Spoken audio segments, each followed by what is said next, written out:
Hey guys, well, welcome back to this week's episode of the American Landman. If you guys have been following my vlog for a while, you've been seeing me set up my own personal farm here. I purchased this farm, I would say about a year and a half ago now. I think it was December of 2019. I purchased this farm. It was a farm that I listed, and I ended up making an offer on it. And I actually purchased it. So I've been setting up the farm. I've been showing you guys the projects along the way, food plots, tree stands, box blinds, the whole work. So today, I'm up here for a couple days. Lucy and I are doing the final finishing touches on our food plots. We're insulating some bank blinds. We're hanging some tree stands. And I'm going to take you out today. I'm going to show you a couple of the projects that we're doing to kind of give you an update on what's going on. So sit back, enjoy. We're almost ready for the deer hunting season here at Indian Creek. You're watching The American Landman.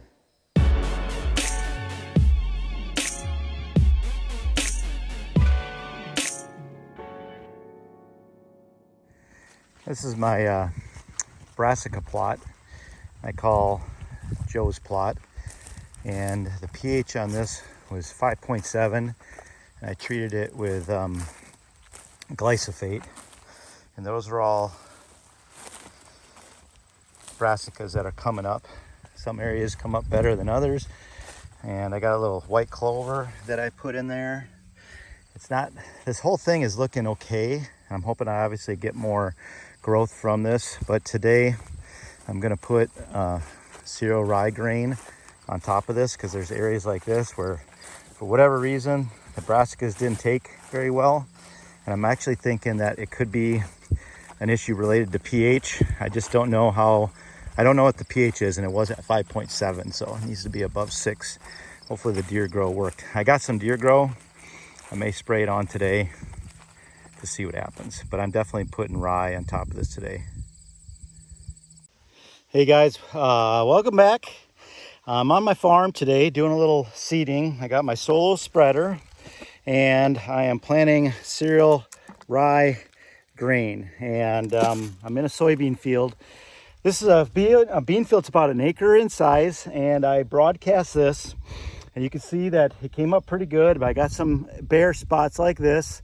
And then if I walk around, you can see how the plants, sometimes they're spaced out a little bit, and then other times they get kind of thick and they don't look too bad. And that's kind of the downside of broadcasting, dragging, and without any drill or anything, but it can be done. So I put this down at about 50 pounds per acre. I broadcast it in, I drug it, and it came up pretty well. I did come back, I don't know, midsummer. I sprayed it. There's all this brown stuff you see is all ragweed. I got it killed.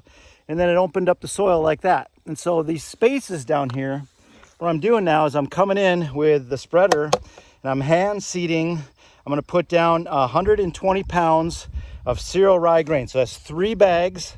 And I'm going to broadcast. I went up and down. Now I'm going back and forth. And that's going to boost the food out here for these deer. They're nipping off these plants. Let me get down here low. You can see this, how they're nipping off all these plants. I got a couple bean pods that are coming in right there, but not a whole lot. And so while it was a great summer food, the pods aren't really going to be enough to sustain my deer herd into the winter, which is kind of what I was hoping for. So the lesson here is, number one, I'm probably going to bump up the seeding rate. I was at 50. Maybe I'll jump up to 60 or 80 even if I'm going to do this broadcast and drag method. I don't have a drill.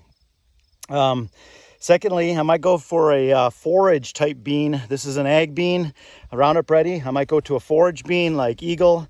They get a little taller. They're a little more vinier. They withstand the browse pressure because I got quite a bit in here. And then hopefully it'll grow in thicker. But the rye is a nice kicker late in the season. They hammer the rye, and then early the rye greens up and it gives them a early shot.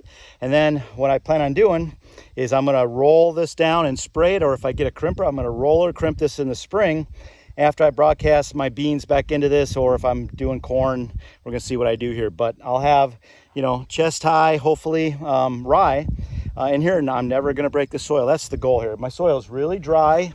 It tends to dry out. I got good rain the last couple days, so it's a lot bit more moist. But what I'm trying to do is not have to crack open my soil and dry it out. So beans, probably 50 pound sprayer this year, needs to bump up to maybe 80 pounds next year. Rye, I'm putting it down at 120 pounds per acre. My good buddy Jake Eilinger says I should throw in some crimson clover, but I couldn't find any, so I'm not going to be doing that. And then in the spring, early green up from the rye, I'll roller crush it down, spray it or crimp it, and I will have broadcast beans back into this or something. We'll see how that goes. So that's my season here. I got the blind set up. I got beans in the field. I got deer out here. It's looking good. So I got to get back to seeding. As always, guys, thanks for watching.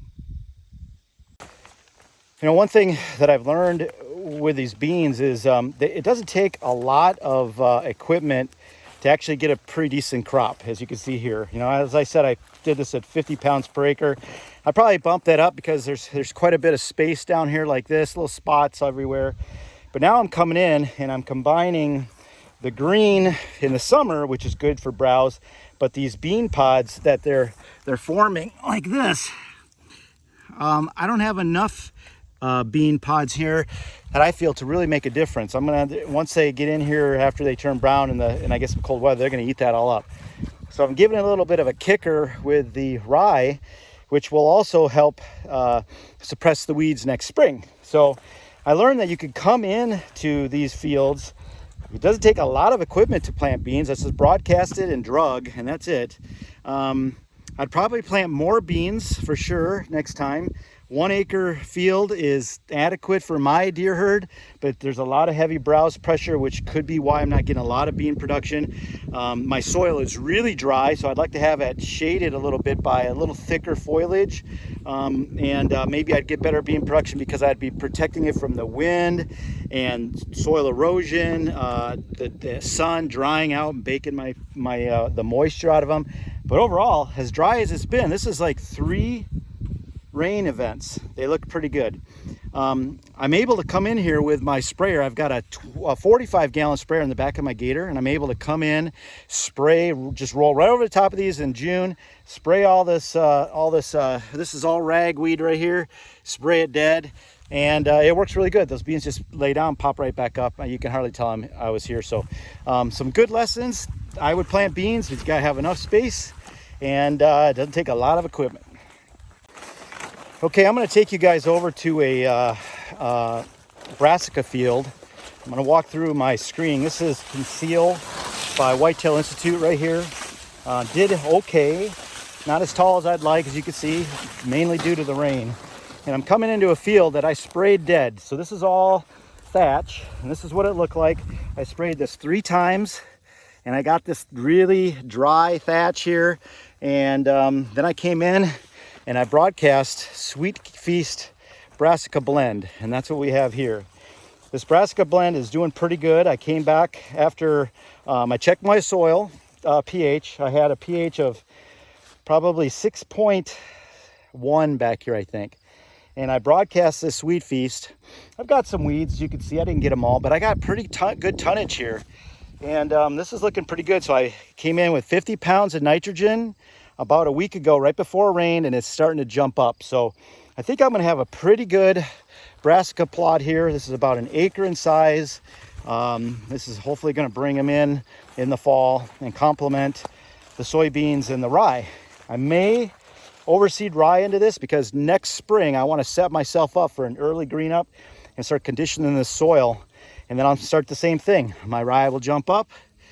I'll get it maybe chest high or so. I'll roll across it. I'll broadseed into it, broadcast into it, roll across it, spray it dead, and let's repeat that over and over again. So it came out pretty good, as you can see. This is all no-till. I never broke the ground. Sprayed it 3 times, and that was it. Okay, just so you guys know that it hasn't always been puppies and rainbows here at the Indian Creek Proving Grounds. This is a 1 acre plot, actually a ½ acre plot we call Nick's plot. My buddy Nick helped me open this up. We got a tree stand right up in that clump of aspen right there. And we came in here and we cracked this open last year, sprayed it dead. Got a ragwood seed in my mouth. And now we've broadcast this, but it just didn't do good at all. You can see down here all these little brassica seeds. These are all brassicas. They actually are coming up, but they're looking kind of sick, and I'm not going to get a lot of volume. So what I've done is I came in here and I terminated this, and I went to my rye saving grace. The rye is a great rescue, so we're going to put this we're going to seed this at a rate of about 200 pounds per acre, and we're going to put cereal grain rye down here, and that's going to be our rescue. And I'm really trying to save the soil, start to build it up, and over time it'll get better and better. It's just so sandy. It's the sandiest part of the field for whatever reason. Now I'm walking into what's basically a ragweed field. Here's another part of my screening. Didn't come up at all, just too dry. This is all ragweed here, and I come in here and I've sprayed this. You can see how the soil is opened up. I sprayed this 3 times because I installed this Banks blind here, and I wanted to have a food plot in front of it because the deer come out of the swamp. They're working their way to the soybeans and up the hill, hopefully. And I put a 4-man Banks blind up. So if you guys are interested in more information, there it is in all its glory. I got to get the insulation and get the window treatments. But I came in here this morning and I sprayed this this area of ragweed here. And this is going to be a rye field. Again, I'm setting myself up for next year. But that rye, it's a saver, and it's simple, it's cheap. I pay $11.99 a 40-pound bag. I'm going to throw it on top of here. We're going to get a rain tomorrow, and I'm going to have a good green rye field right here. That's the hope. So I got a couple more bags to spread. I'm going to get back to work. I'll keep showing you my farm. Okay, well now I'm in another plot here. This is about 0.6 acres in size. It's a long strip. I got corn on this side, timber block, kind of a funnel behind me. And this is a new field that I opened up this year. Just came in here and sprayed this 3 times, kind of like I've been doing. Got a good kill, and then I planted some tillage radish, and they actually are doing really well. These deer are hammering these tillage radish. Let me pull one up here. So there's a tillage radish. I found that these do extremely well on my soil up here. I get great growth, but and a lot of guys don't get the deer don't like to eat them. But man, I tell you what, mine are hammering them. They're nipping off the tops, and they're even, if I look around here, I find them, they're pulling them up by the tops and breaking off the bulbs and even eating the bulbs. But I got a lot of weed competition in here. I probably got about I'm gonna say about a 70%, 80% kill on the weeds with those 3 sprays. And even though I got pretty good germination with the tillage radish, I'm coming in here and I'm overseeding this. So I just put about 40 pounds of rye grain on top of this, just broadcast it right in. That's gonna jump up, and my idea here was I was hoping that I'd get these radishes a chance to get out of the ground so they're not competing with my rye. The grains, the brassicas don't really like to compete with the grains too much. So I got it up out of the ground. Now I'm filling in the space with the rye grain. So it's a good looking plot. Pretty happy, first time of the year. And I got a tree stand right up there, and that tree right there. And hopefully I'll catch them moving through here. Pretty excited about this one. Added another 1/2 acres. Okay, now I'm going to take you guys into a plot here. Was a cornfield last year, and I came in here and I pushed over the corn. I did not till it. I sprayed it good, and then I planted a product called Summer Release. And if you want to look at that up, look at greencover.com, Summer Release. And what that is, it was a brassica mix, sorghum. It also had sunflowers. It had some beans in there, about 14 different blends. And I've been talking a little bit about it. And at first glance here, it did really well. I didn't have much rain. I got some rain right at the beginning. It jumped up, but then it started suffering because we didn't get a lot of rain. But overall, it looked pretty good. I came in here and I sprayed it dead. And when I did that, just like if you can imagine lettuce, if you let it lay out on a counter, it will get crispy. And that's exactly what happened. The soil was shaded from all this heavy foliage, and when those kale and brassica and other plants dried up, they shriveled up and they exposed open soil. So I didn't really have a lot of weed competition. I came in here, I did spray it dead, but what you're seeing here is brassicas. These are brassicas, and I've come in here since then. I overseeded again. I didn't break the soil. There was enough seed to soil contact that I got all this green brassicas growing, and I've come in here. This is Sweet Feast Brassica Blend from John Comp, and it's doing really well. I put 40 pounds of nitrogen on here about a week ago. I've had one good rain, and this is about 3 weeks of growth. So far, I'm pretty happy. Again, I'm trying to do a no-till project here where I'm really not tilling up the soil a whole lot. As little as I can is my goal. And I got a really great Brassica blend food plot that's going to go into the fall. I'm pretty happy about this. Now the key to all this and what I'm trying to accomplish is always have something green growing on your soil.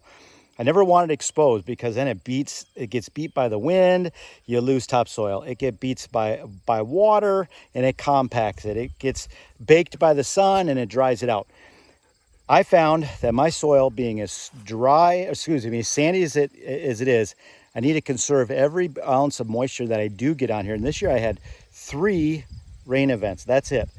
But overall, this is looking pretty good. If I can get one more good rain, and we got some coming on Thursday or Friday this week, I think I'm going to really do really well here. So I'm pretty happy with this overall no-till brassica plot right here.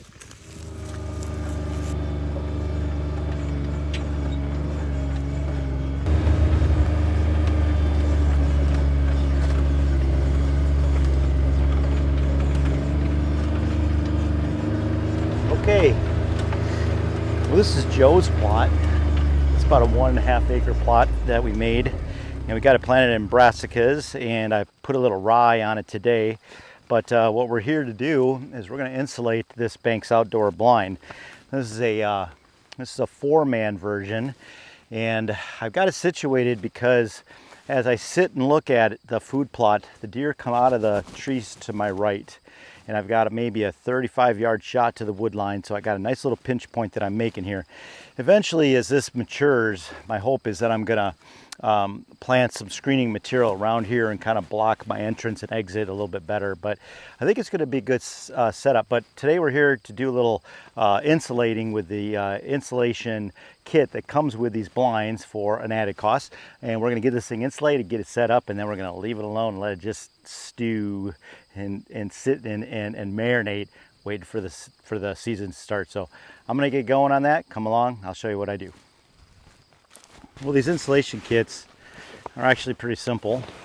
They're mainly just a foam material that has a backing on a sticky back, and you put them up. If I can get them open, show you, as panels. So they come in panels like this, and basically it's as simple as peeling the backing off, pushing it up against the wall, pressing it in, and insulating it. So you'd be surprised at how warm these blinds can be. I got a bee after me. You'd be surprised at how warm these things can be. You can heat this the stand with a candle. I always say it doesn't take a whole lot. So I'm gonna lay them out on the ground here and kind of size them up, see what I got. Then we're gonna stick them to the wall. Okay, well, we got some directions here, and somewhere in here, I'm sure, yeah, right here, wall insulation directions. Now, you really think that I'm going to read this? Probably not. How hard can it be? But they come with different sizes: 2 26 by 13, 8 31 by 24, and so on and so on. It tells you along the bottom, left and right, a back window, between the windows, above the windows. So it looks like they definitely have a plan on where these go. I'm gonna start with the big ones because there's most of them, and I know what they look like because I do not know the size of these. So, hey Banks, maybe label them, just an idea. One bit of advice I'll give you is they do sell scaffolding for these blinds, and by the time you buy all the lumber, especially in today's prices, you could probably build a scaffolding and not have to be a carpenter.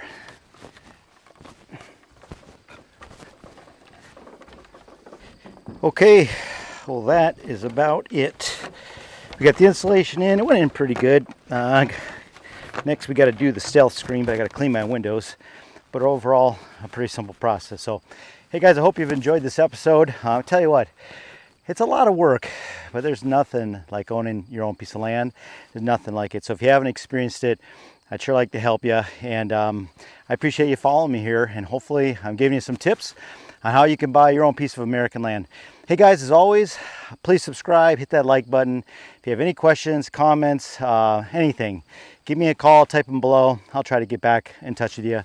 Follow me on all of my social media platforms, Instagram, Facebook, and here at YouTube. As always, I appreciate it very, very much. This channel is growing, and I hope to keep bringing you some good content. Hey guys, I'm Neil Hogger. I'm on my own piece of heaven here, Indian Creek. I hope you've enjoyed this episode. You've been watching The American Landman. Come on, buddy.